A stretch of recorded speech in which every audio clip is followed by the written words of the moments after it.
은혜의 삶을 살 수 있도록 보호 주실 때 주님과 늘 동행하시며 살아가는 귀한 성도들 되어지기를 예수님의 이름으로 축원해 드립니다. 축원합니다. 예전에는 주 6일 근무였죠. 그래서 토요일 날은 오전까지 근무했어요. 학생들도 토요일까지 학교를 나갔어요. 그런 얘기를 하면 아마 깜짝 놀랄 거예요. 그렇죠? 요즘은 근데 주 5일입니다. 그리고 직장에서도 이제 휴가가 많아졌지요. 뭐 월차, 연차 뭐 이래서 오히려 또 휴가를 안 쓰면 막 휴가비를 다 줘야 되니까 어떻게든 휴가 쓰라고 그냥 회사에서 휴가 날을 정해주기도 하고 막 이렇습니다. 예전에는 휴가 가려면 또 얼마나 눈치 봤습니까? 그냥 하루 빼기 위해서 얼마나 애썼는지 몰라요. 그렇게 휴가도 많아졌고 마음대로 뭐 출퇴근도 정할 수 있는 그러한 여유 있는 삶을 살고 있고 문명이 발달되어졌는데, 그럼 좀 나아질까? 옛날에 그렇게 고생해서 하루 쉬고 싶었을 그 마음이 많았는데 지금은 쉬어도 될 만큼 많이 생활이 바뀌었는데 우리들의 삶은 어떻습니까? 좀 쉬면 편안해지고 좀 피로가 풀리고 수고로움이 좀 덜어졌습니까? 참 안 그런 것 같아요. 옛날에 그렇게 쉬고 싶었는데 못 쉬어도 그래서 힘들었다고 말하지만 지금도 마찬가지. 힘들어 죽겠다, 피곤해 죽겠다, 여러분 이런 것은 여전한 것 같아요. 예전에는 바카스 하나만 줘도 그냥 너무 한 모금 먹어도 피로 풀린 줄 알았는데 지금은요, 바카스에 영양제에 또 피로제에 섞고 2개씩 3개씩 섞어 먹어도 안 풀리는 것 같아요. 왜 여전히 우리는 이렇게 힘이 들까? 휴가철을 맞이해서 한 데이터를 보니까요, 휴가를 보내고 온 사람들에게 이제 좀 피로가 풀렸냐, 쉴만하냐 그랬더니 80%가 여전히 피곤하다라고 답변을 했어요. 그러니까 쉬어도 뭐 안 풀린다는 거지요. 오늘 본문 말씀을 우리가 읽고 들을 때 참 이 말씀 우리에게 참 쉼을 주는 말씀 아닙니까? 한여름에 그냥 시원한 얼음물을 우리에게 마시게 하는 것처럼 속 시원한 희망의 소리 아니겠습니까? 28절 다시 한번 읽겠습니다. 28절 자, 수고하고 시작. 수고하고 무거운 짐진 자들아 다 내게로 오라. 내가 너희를 쉬게 하리라. 아멘. 얼마나 좋으냐고요. 내가 너희를 쉬게 하리라. 여러분, 이 말씀을 들을 때, 이 말씀을 읽을 때 우리는 우리 쉬게 하리라 여기에 잠깐 초점을 맞춰요. 결과에만. 그러니까 왜 우리가 수고하고 왜 우리가 무거운 짐을 지고 있는지 우리는 그것을 생각하지 않아요. 어떤 수고든 어떤 짐이든 우리는 뭐예요? 상관하지 말고 쉬는 것, 쉬게 해주시는 것, 그것만 우리는 목적 삼는 것 같아요. 예수님께서 내게로 오라 하셨기에 예수께로 왔는데 정말 쉬고 있는가? 여러분 쉬고 계십니까? 너희들이 마감의 쉼을 얻으리라. 여러분 마감의 쉼이 생겨요?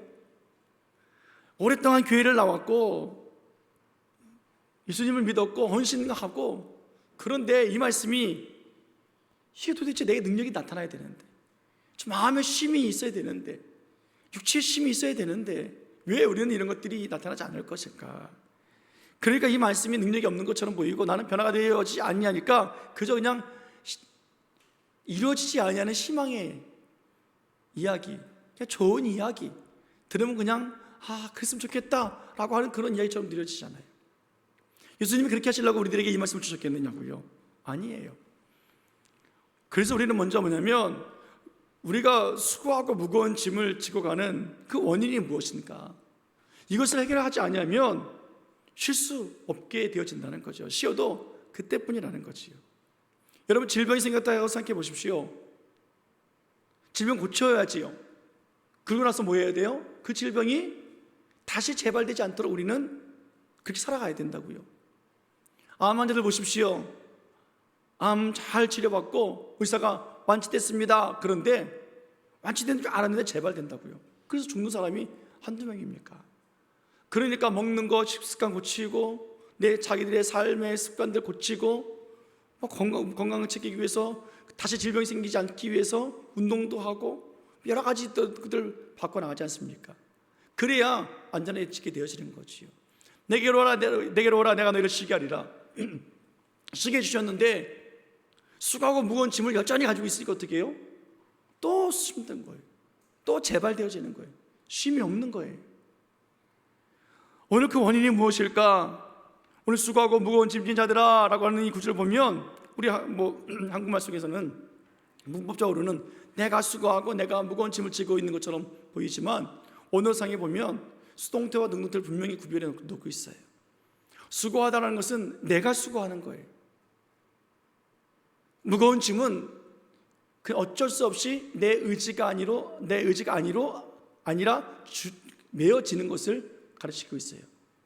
그러니까 그 어쩔 수 없이 지어진 이 무거운 짐을 내가 애써서 벗어버리려고 한다는 그 모습을 오늘 본문의 내용입니다.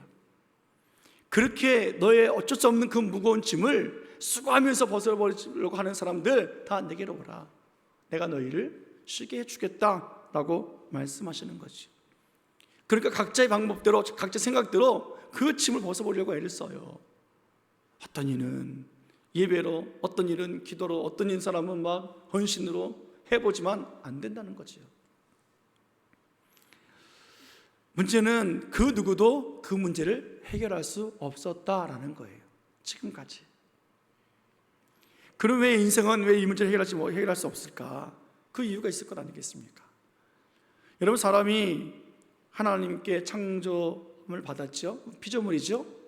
하나님이 흙으로 지으시고 그 코에 생기를 불어넣어서 생명이 되었고 그렇게 살아가는 존재가 되었습니다. 그런데 어떤 모습으로 사람이 만들어졌어요? 하나님의 형상을 따라서 만들어졌어요. 하나님의 성품을 가지고 만들어졌어요. 하나님의 것을 누리며 살아가도록 만들어졌다고요. 사람이 만들어진 이유는 하나님을 찬송하게 하기 위하신 것이고 하나님의 영광을 위해서 만들어졌고 하나님과 함께 살도록 하나님의 형상을 따라 만들어진 것이 사람이에요. 그래서 생기를 불어넣어서 하나님과 교통함이 있고 하나님과 만남이 있고 대화가 있고 교제가 있게 만들어 주셨다고요. 에덴 동산이라고 하는 그곳에, 에덴이란 말은 기쁘다, 즐겁다는 뜻이에요. 기쁨과 즐거움의 뜻이에요. 하나님이 하나님과 함께 교제하면서 하나님과 말씀하면서 대화하면서 살아가는 그 하나님 품이 기쁘고 즐거운 곳이에요. 그렇게 창조되었고 그렇게 쉼을 얻게 해주셨는데 사람이 죄를 지었잖아요. 그래서 기쁨과 즐거움을 다 잃어버린다고요. 하나님을 떠났어요. 하나님과 대화하지 않아요. 하나님과 관계를 쌓지 않아요. 죄는 다른 것이 아니에요. 선악과 따먹은 것이 죄가 아니라 하나님을 떠나고 했던 그 마음과 생각이 죄고 하나님과 함께하지 않았던 그 행동의 삶이 바로 죄라는 거예요. 선악과를 따먹을 때 최소한, 여러분 제가 가끔 그런 얘기 하죠. 직장생활 속에서 술자리에 가면은 술을 먹으라고 그러면 어떻게 해야 된다고요? 기도하고 먹으라고요. 사장님이 주면 어쩔 수 없이 받아야 돼. 그럼 어떻게 해요? 자, 기도하겠습니다. 기도하시라고요. 하나님, 우리 사장님 술 너무 많이 먹는데 배가 아파서 병원에 입원하게 해주세요. 우리 부장님 먹고 싶은 술 먹게 하십니다. 하나님, 가다가 자빠져서 무릎 깨지게 해주세요. 저 먹습니다. 하나님, 이거 먹고 탈나게 해주세요. 여러분, 농담처럼 말하지만 여러분 그렇게 한 번만 기도하면 절대 저 사람 술 먹게 하지 마. 선악과를 따먹을 때 하나님, 나 범직스럽고 모험스러운데 따먹게 해주세요. 한 번만 했다면 하나님께서 그래 하셨겠냐고요. 하나님과 함께하지 않은 행동이 죄라고요. 죄를 지은 아담, 하나님과 함께 기쁨과 즐거움을 누리지 못하고 이제 두려운 인생을 살아가잖아요. 부끄럽잖아요. 그래서 나무 뒤에 숨어서 하나님이 찾으러 다니세요. 하나님이, 아담아 아담아 내가 어디 있느냐, 몰라서 묻냐고요. 두려워서 부끄러워서 숨어 있다고요. 하나님과 함께 있을 때는 기쁨과 즐거움이었어요. 두려움이 없었어요. 부끄러움이 없었어요. 그러나 지금 어떻습니까? 그 무거운 짐을 지고 스스로 수고하면서 가죽 옷이 아니라 나뭇잎으로 옷을 만들어 입어야 되는 그런 상황에 놓여 있다고요. 그렇게 고달픈 인생이 되었고, 그 죄로 태어난 우리들은 여전히 고달프고, 목사가 되어도 장로가 되어도 역시 고달픈 인생으로 살아가고 있는 그 이유가 무엇이냐고요. 오늘 예수님께서 이 땅에 오셔서 수고하고 무거운 짐 진 자들아 다 내게로 오라, 그 문제를 해결해 주고 싶으셨잖아요. 지금도 우리들에게 이 부름의 소리가 우리는 들려줘야만 합니다. 우리를 부르신다고요. 그러나 우리는 이 말씀을 잘 몰라요. 이 의미를 몰라요. 내게로 오라 하신 말씀을 모르니까 교회까지는 왔어요. 예배까지는 들어왔어요. 그러나 내게로 오란 말씀이 뭔지 모른다고요. 그리고 어떻게 살아가야 되는지는 또 모르겠어요. 그러니까 오랫동안 예수님을 믿어도 여전히 내 삶은 수고하고 무거운 짐으로 지쳐 있는 거예요. 예수님은 어떻게 우리를 쉬게 해주실까? 여러분, 성경책 속에서 많은 예들을 들 수 있지만 누가복음 15장에 있는 이 두 아들의 비유, 너무 이 말씀과 적용이 잘 되는 것 같아요. 둘째 아들이 먼 나라 갔습니다. 가서 아버지의 재산, 자기의 몫을 받은 것을 가지고 다 탕진해 버렸죠. 인생 망했어요. 자, 그랬더니 그가 수고하고 무거운 짐진 사람의 모습으로 살아가는 걸까요? 아니에요. 또 집에 있는 큰아들 보십시오. 자기는 망하지도 않았습니다. 아버지와 아버지 집에서 있습니다. 그러니까 자기는 수고하고 무거운 짐이 없는 사람의 모습일까요? 그것도 아니라고요. 먼 나라에 가 있는 둘째 아들이나 아버지와 함께 살고 있는 첫째 아들이나 다 수고하고 무거운 짐을 지고 살아가는 사람들이에요. 왜요? 내게로 오라 하는 그 말씀을 안 들어서 그래요. 내게로 오라 하는 그 말씀과 상관없이 살고 있기 때문에 그렇다고요. 둘째 아들이 먼 나라에 가서 살 때에 아버지에게 아버지 저 잘 왔습니다. 이곳에 왔더니 어떤 상황이 있었습니다. 그리고 아버지한테 편지를 보내고 지금처럼 전화를 했겠죠. 그렇게 아버지가 교통했더라면 그 아들 망하지 않았어요. 탕진해도 아버지가 아버지 재산 또 갖다가 집어넣고 그렇게 살지 말고 이렇게 해봐라 라고 방법도 알려줬을 거예요.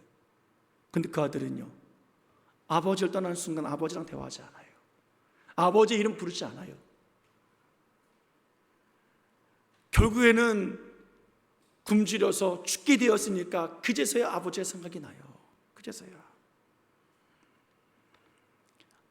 아버지와 교통만 하고 있었다면, 아버지와 대화만 하고 있었다면, 아버지와 관계를 맺고 있었다면 그는 에덴 동산의 삶과 같이 아버지 집에서 살았던 것처럼 배고프지 않았고 기쁘고 즐겁게 행복한 축복의 삶을 살았을 거예요. 그러나 그는 그렇게 하지 못했다는 거예요. 멀리 갔고 망해서가 아니라 아버지와 관계하지 않았기 때문에 수고하고 무거운 짐을 지고 살아가는 아들이었습니다. 반대로 집에서 있었던 큰아들 보십시오. 뭐가 문제입니까? 먹을 것이 풍족하고 자기는 재산도 있는데 뭐가 문제입니까? 근데 그도 마찬가지예요. 아버지의 마음과 아버지 생각과 뜻을 헤아리지 못해요.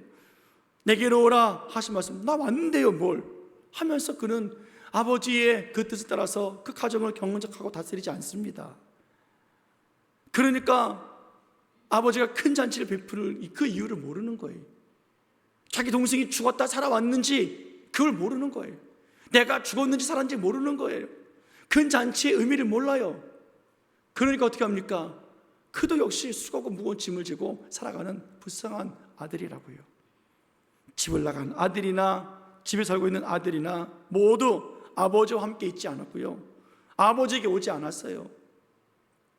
그래서 오늘 예수님은 그런 사람들을 찾으러 이 땅에 오셨고 수고하고 무거운 짐진 자들아 다 내게로 오라 라고 말씀하신 건 아니겠습니까? 집을 나가는 아들은 아버지로부터 멀어지고 싶어서 아버지의 품을 떠나서 자기의 힘으로 자기의 수고함으로 그것을 벗어보려고 했지만 안 돼요.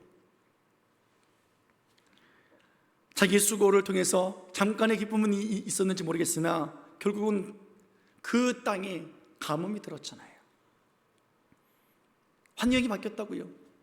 자기의 생각이 다 수고로 물거품이 되고 그리고 많았어요. 그리고 잃어버렸다고요. 내 뜻대로 안 되는 거예요. 이 둘째 아들의 죄가 무엇입니까? 재산을 탕진한 것이 죄가 아니라 아버지로 떠나고 싶었던 그 마음에 그 죄가 죄인 거예요. 떨어진 채 아버지 이름 부르지 않고 내가 살 수 있다고 생각했던 그 모든 생각과 행동들이 죄라고요. 아버지와 서로 교통하지 아니하고 관계 맺지 않았던 그것이 죄라는 것을 우리는 알아야 돼요. 첫째 아들의 죄는요, 아버지 집에 머물러 있지만 아버지 이름 부르지 아니하고 아버지 뜻을 따르지 아니하고 아버지가 명령한 것을 행하지 아니하고 있는 것. 그렇게 관계 맺었다면 잔치를 부렸을 때 아들아 이거 해줘라, 그러면 동생을 위해서가 아니라 아버지를 위해서라도 했어야 되는 사람인 거죠. 여러분, 자녀가 집에 있든 밖에 있든 상관없어요. 아버지와 함께 관계 맺고 있으면 상관없어요. 그리스도 예수님께서 이 땅에 오셔서 우리를 만나주시는 거라고요. 더군다나 이 성경책에 쓰여있는 이 말씀이 안 믿는 사람들에게 주신 말씀이겠습니까? 우리들에게 주신 말씀이지. 집에 있는 우리들, 예배드리는 우리들에게 주신 말씀, 수고하고 무거운 짐진 자들아 다 내게로 오라, 내가 너희를 쉬게 해주리라. 오늘 이 말씀이 우리들에게 큰 능력이 되어지길 축원해 드리겠습니다. 여러분, 밖에 나가 있으면 망하고 굶주려야 하나님을 볼 수 있지만 그래도 여기 있으면 아버지의 말씀이 들려지잖아요. 조금만 깨달으면 귀 기울이면 되잖아요. 얼마나 좋은 기회입니까? 이 기회를 놓치지 않는 기회를 축원합니다. 오늘 둘째 아들이 깨달은 것은 내가 죄가 있다라는 거예요. 나는 죄인이 아니었는데 이제 망하고 나서 보니까 뭐예요? 죄가 있었어요. 아버지 재산을 날린 것이 죄가 아니에요. 탕진한 것이 죄가 아니에요. 아버지한테 한 번도 연락하지 않은 것이 죄예요. 아버지와 관계 맺지 않은 것이 죄예요. 아버지의 이름을 부르지 않은 것이 죄예요. 그래서 말합니다. 하늘과 아버지에게 내가 죄를 범했습니다 라고 이야기를 한다고요. 그리고 기쁨과 즐거움은 아버지 집에서 아버지와 함께 있을 때 누릴 수 있는 것인 줄 알고 그는 아버지 집에는 풍족한 품꾼들이 많이 있다라고 이야기를 합니다. 그리고 그가 돌아오잖아요. 깨닫고 나서 자기들이 자기의 죄를 알고 나서. 근데 죄를 지은 자기가 죄책감 가지고 돌아올 때 여러분 당당하게 돌아왔겠습니까? 죄인이 한 번도 아버지 부르지 못했던 그 아들이 나타나서 아버지 저예요 그런 사람 봤습니까? 못 그렇지요. 아버지 집이 점점 다가올 때에 동구 밖에 나와서 기다리는 그 아버지 모습 보고 선뜻 가지 못하잖아요. 머뭇머뭇 하잖아요. 지나가는 사람이 있으면 혹시나 알아볼까 봐 고개 숙이고 등 돌리잖아요. 그렇게 머뭇머뭇하는 그 모습, 아담이 죄를 짓고 나서 하나님 앞에 나가지 못하고 나무 뒤에 숨어서 그냥 어쩔 줄 몰라하는 그 모습과 같이 다른 것이 무엇이 있습니까? 그럼에도 불구하고 아버지는 그를 보고 달려가서 끌어안고 옷을 갈아입히고 잔치를 벌이며 다시 아들로 삼아주시는 그 은혜가 있지 않습니까? 사랑하는 여러분, 그거 아십니까? 집 나간 자식은요 부모 안 찾아요.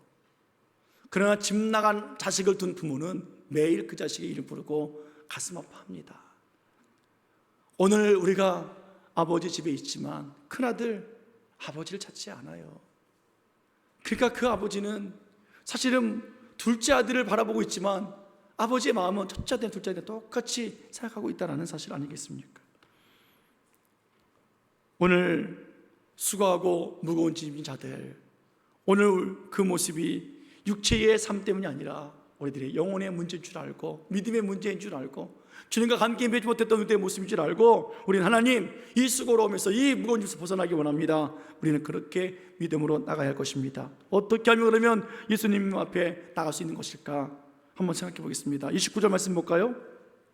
29절 자 시작. 나는 마음이 온유하고 겸손하니 나의 멍에를 메고 내게 배우라. 그리하면 너희 마음이 쉼을 얻으리니. 아멘. 우리에게 쉼을 주신 하나님, 어떤 쉼을 주십니까? 마음의 쉼을 주시는 거예요. 그 마음의 쉼을 얻기 위해서는 무엇입니까? 나의 멍에를 메라, 내게 배우라 라고 하시는 예수님의 말씀을 우리는 들어야 합니다. 여러분, 예수님과 멍에를 멜 줄 알아야 돼요. 여러분, 멍에는 소를 농사 지을 때 사용하는 기구잖아요.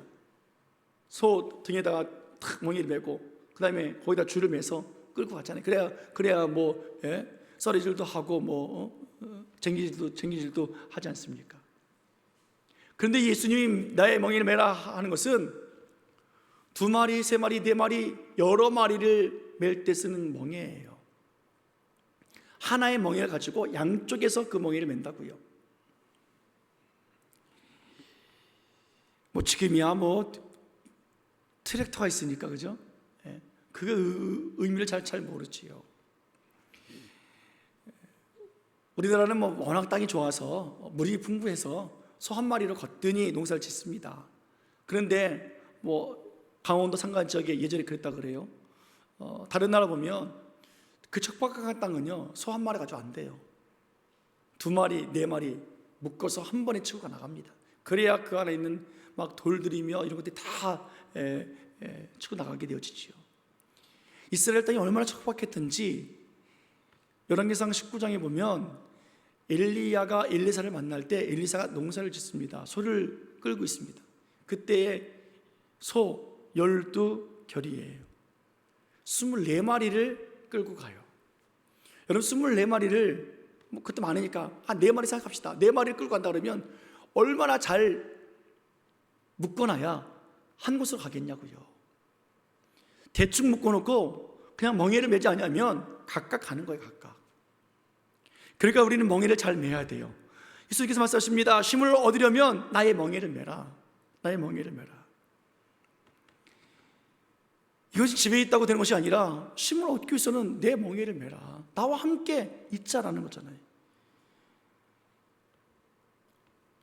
여러분, 예수님이 말씀하신 그 멍에는 우리가 만든 멍에 아니에요. 공동체가 만드는 멍에도 아니에요. 사람이 만드는 멍에가 아니라 예수님이 만드신 멍에예요. 이 멍에는 정말 쉽고 정말 가벼워요. 우리가 아까 생각한 것처럼 그 멍에 2마리 소를 맸을 때 여러분 각각 하나씩 멍에를 준 것이 아니라 하나의 멍에로 2소를 매잖아요. 예수님이 내 멍에를 매라 하시는 그 멍에는 예수님이 그 하나의 멍에 안에 이미 매고 계세요. 그리고 우리를 초청하시는 거예요. 이건 어떤 의미냐면 여러분 이런 거예요. 아이들 키울 때 시장에 갔어요. 물건을 잔뜩 샀습니다. 그랬더니 아이가 얘기를 해요. 엄마, 내가 시장 바구니 들을게. 그러면 유치원 아이가 어떻게 됩니까? 끼기매라고. 그러니까 어떻게 해요? 엄마가 하나 주죠. 손잡이를 하나 준다고요. 그리고 진짜 드는 건 누구예요? 엄마가 든다고요. 꼬마 녀석이 내가 아빠 가방 매줄게. 그 무거운 가방을 애가 짊어지면 아빠는 그냥 가만히 보고 있습니까? 가방을 어떻게 해요? 살짝 들어주잖아요. 손잡이를 붙잡고 이렇게 딱 들어준다고요. 그러면 애는 어떻게 해요? 가방을 맸는데 무거워요? 안 무거워요? 안 무겁죠. 쌍방울 들었는데 무거워요? 안 무거워요? 안 무겁다고요. 와서 뭐라 그래요? 내가 엄마 도와서 시방장을 들고 왔다고. 내가 아빠 가방 들어줬다고. 자랑하잖아요. 실상은 누가 했어요? 부모들이 했다고요. 이게 예수님이 나의 멍에를 매라랑 똑같은 거예요. 예수님이 멍에를 메고 있기 때문에 그 멍에를 메고 있으면 가벼워요. 쉬워요. 무겁지 않아요. 근데 그 멍에를 메고 있지 않으니까 정말 쩌글쩌글 메고 있는 거지요. 예배를 드리고 우리가 헌신을 해도 무거운 이유가 무엇입니까? 예수님과 멍에를 메고 있지 않아서 그래요. 관계 메고 있지 않아서 그래요. 먼 나라 가 있는 그 아들이 아버지와 대화하지 않아서 그래요. 가까이 있는 아들이 사치하면서 그 아버지의 마음을 헤아리지 않아서 그래요. 기도하지 않아서 그래요. 그 뜻을 헤아리지 못해서 그래요. 그 순종하지 않으니까 멍에 매지 않으니까 안 되는 거잖아요. 우리 예수님은 내 멍에를 매라 하셨지만 실상은 예수님이 다 멍에를 메고 계시기 때문에 예수님 말씀하시잖아요. 십자가 위에서 다 이루었다. 다 이루어진 그 멍에예요. 예수님 말씀하셨습니다. 내가 세상을 이겼다. 너희가 환난을 당한다. 그러나 담대하라. 왜요? 예수님이 이기신 승리를 우리에게 주셨으니까 담대할 수 있지요. 죄와 무거운 짐에서 사망에서 저주에서 우리를 구원해 내셨기 때문에 그 믿음을 주시면서 우리를 하여금 믿게 하셨기 때문에 오늘 우리는 예수님과 함께 멍에를 매면 다 이루어진 그 멍에, 세상을 이긴 그 멍에, 구원의 멍에, 그 멍에를 매는 거예요. 오늘 예수님께 배워야 합니다. 예수님이 다 이루신 그 멍에, 예수님이 이미 메고 있는 그 멍에 안에 우리 들어가서 예수님과 관계 맺으면서 예수님으로부터 배워야 되는 거죠. 한번 그 멍에를 쥐어봐라. 가볍다, 쉽다. 근데 그 한 번을 하지 않냐니까. 아니, 한 번 해도 또다시 우리는 그 멍에를 벗어버리니까 우리는 문제가 되어진다고요. 배우라는 말씀, 경험해 보라는 거지요. 한번 실천해 보라는 거지요. 한번 시도해 보라는 건 아니겠습니까? 교회 나왔으니까 나는 됐다, 나는 직분자니까 됐다, 목사니까 됐지, 장로니까 됐지. 아니에요. 목사도 그 멍에를 매다가 벗어버리면 큰일 나요. 오늘 예수님이 매라 하시는 그 멍에 여러분 무겁지 않아요? 힘들지 않아요? 고달프지 않아요? 그것을 통해서 우리 인생의 삶에, 가정에서, 세상에서 그 삶을 살아가는 거예요. 그러면 우리 인생 힘들지 않습니다.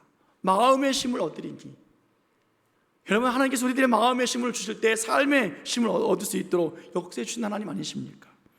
그런데 우리는 말씀에 순종하지 않습니다. 우리가 짐을 자꾸 벗어버리려고 합니다. 아니, 내가 스스로 한번 애써 보려고 수고합니다. 그래서 윤리적으로, 도덕적으로, 율법적으로, 관습적으로, 전통적으로 내 방식대로 자꾸만 수고합니다. 수고하면 수고할수록 더 무겁고 더 지치죠. 주님이 이미 메고 있는 멍에니까 그 안에서는 뭐가 문제입니까? 아이가 시장방에 들다가 자기가 힘들다고 오른손으로 들고 왼손으로 들고 바꾸고 두 손 들던 그거 뭐 그 아이가 들었냐고요? 엄마가 들은 거지. 오늘 예수님의 이 말씀이 믿어지기를 축원합니다. 이 말씀이 믿어지면 그 말씀을 따라서 주님과 함께 있는 것이고, 그 이 말씀이 마음한테 새겨지면 열매는 맺어지는 것이고, 그리고 그 예수님 말씀하신 쉬운 멍에를 메고 가벼운 짐을 지면서 주의 일에 헌신, 충성, 봉사하는 거예요. 믿음으로 말이에요. 마음의 힘을 얻으며 에덴의 삶, 기쁨과 즐거움의 행복의 삶을 살아갈 수 있는 그 삶을 주님은 주시기를 원하고 계시다고요. 하나님께 돌아온 사람들, 회개해서 돌아온 사람들, 이런 사람들은 예수님의 멍에를 맨 사람이잖아요. 둘째 아들 회개하고 돌아왔어요. 그러니까 청국장치를 베풀어 주잖아요. 멍에를 매잖아요. 큰 아들은요, 회개하지 않고 안 들어와요. 그러니까 어떻게 해요? 잔치에 들어가지 않아요. 멍에 매지 않는다고요. 세례받고 직분받은 사람들, 이런 경험이 있어야 돼요. 멍에를 매는 경험이 있어야 된다고요. 직분받으면 뭐 할 거냐고요? 그 경험이 없는데, 그 경험이 있어야 신자들에게 그렇게 신앙생활하지 말고 이렇게 하세요라고 보여줄 것 아니겠냐고요. 그렇게 기도하자고, 그렇게 신앙생활 하자고, 함께 말씀 읽자고, 교제하자고 할 거 아니겠냐고요. 우리는 그래서 오늘 이 말씀이 우리들에게 들려지고 예수님의 멍에를 메고 예수님의 은혜를 충분히 누릴 수 있는 그런 복 있는 하나님의 귀한 자녀들 되어지기를 예수님의 이름으로 축원합니다. 정말이에요. 예수님의 마음을 우리는 배워야 됩니다. 예수님은 온유하고 겸손하다 말씀하고 계시잖아요. 내 마음은 온유하고 겸손하다. 문자적으로는 온유하다, 정이 많고 사랑이 많다는 뜻이고, 겸손하다는 말은 항상 낮은 자의 모습 아니겠습니까? 나이가 들면 왜 자꾸만 겸손하지 못합니까? 직분이 또 받고 시간이 지나면 왜 자꾸만 그렇게 온유하지 못합니까? 어느 순간에 예수님의 그 온유함과 겸손함에 그 멍에가 벗겨진 것 아니겠습니까? 예수님과 함께 관계를 맺어야 하고, 예수님의 마음을 알아야 하고, 말씀을 알아야 되고, 그 말씀을 따라서 기도하는 삶, 대화하는 삶, 교통하는 삶이 있어야 점점 더 겸손해지고 온유해지는 건 아니겠습니까? 예수님의 멍에를 벗는 순간 목사라고 할지라도 내 성품이 드러나게 되어 있어요. 거친 형상이 드러나게 되어 있어요. 나쁜 성격들이 드러나게 되어 있다고요. 여러분, 온유하고 겸손하는 것은 사람이 이룰 수 없는 단어예요. 하나님의 성품의 말이에요. 그 어떤 사람도 온유하지 않아요. 그 어떤 사람도 겸손하지 못하다고요. 그런데 예수님의 멍에를 매는 순간 온유해지고 겸손해져요. 말씀 앞에서 도전받을 수 있고 자기 생명 다해서 던져낼 수 있는 그런 온유함이 있어요. 모세 보십시오. 예수님 보십시오. 얼마나 겸손하신가. 할 줄 알면서도, 다 아시면서도 아버지의 뜻을 구하기 위해서 기도하시면서 그 뜻을 이루셨던 그 예수님. 오늘 그러한 모습이 우리에게 있어야 공동체 살아나는 거고요. 이렇게 예수님의 온유와 또 겸손을 배우며 예수님의 멍에를 메고 살아가는 사람들 모임 속에 예수님의 능력이 나타나고 하나님 주시는 새 힘으로 살아갈 수 있는 거예요. 사랑하는 여러분, 오늘 예수님의 이 음성 또 한번 듣고 또 주님의 말씀을 따라 살아가는 우리가 되었으면 좋겠습니다. 내게로 오라, 내가 너희를 쉬게 하리라. 나의 멍에를 메고 배우라. 그리하면 너희 마음의 쉼을 얻으리라. 예수님이 우리를 쉬게 해주신대요.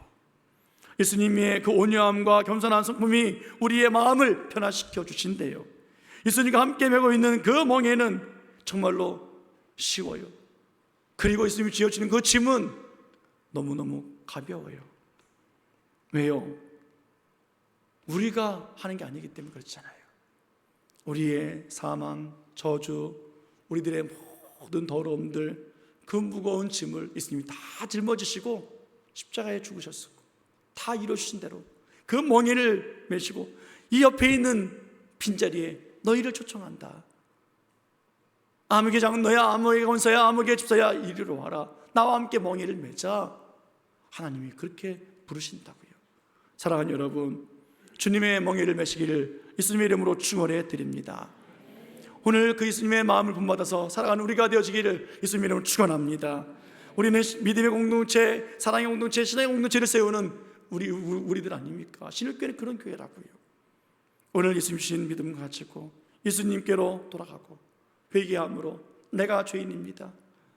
그렇게 주님께서 준비해 놓으신 멍에 안에 들어가서 정말로 쉽구나, 정말 가볍구나, 내가 하는 것이 아니라 주님이 하시는구나, 그 믿음 가지고 살아갈 때 오늘 하나님 주시는 기쁨과 행복, 에덴의 삶, 죽었던 아들이 돌아와서 준비해 놓으신 그 천국의 큰 잔치, 하나님 그 큰 잔치 안에 나의 구원이 있고 나의 회복이 있고 하나님이 이루시는 그 놀라운 구원과 회복이 나타나고 또 경험되어지기 원합니다. 그렇게 살아가기 원하고 그렇게 후배들에게, 자손들에게 증거할 수 있는 그런 하나님의 백성들과 그런 하나님의 자녀들과 직분자들이 다 되기 원합니다. 그 믿음으로 살아가셔서 참된 쉼을 얻기를 예수 그리스도의 이름으로 다시 한번 간절히 정말 간절히 축원해 드리겠습니다. 축원합니다. 기도하시겠습니다.